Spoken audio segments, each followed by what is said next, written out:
There's houses for sale now in the United States. There's never been this many houses for sale in the United States.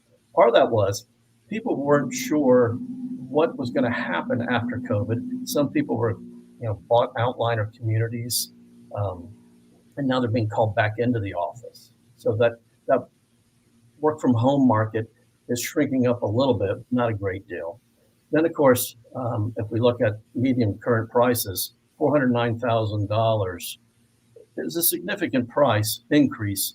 And granted, it's caused by inflation and caused by supply, as Charles brought up. Yeah, so I'm gonna talk a little bit about the Denver market in a second. And Brian, as you mentioned, the rental rates for multifamily in the Denver market have dropped down, and it's really a reflection of what we consider more of a short-term excess supply. But it's been such a hot multifamily market. There's been so much inventory added to the market. Charles, before I talk a little bit about the Denver residential market, any thoughts or comments about the Washington, D.C.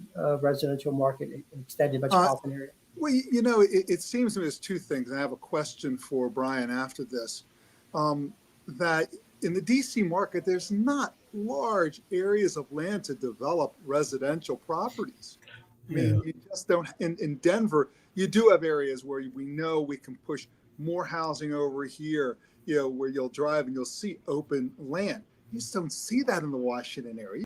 But, the question I have for you, Brian, is that you're doing work with both residential and industrial. We know that when interest rates shot up, obviously the cost for everyone was going up.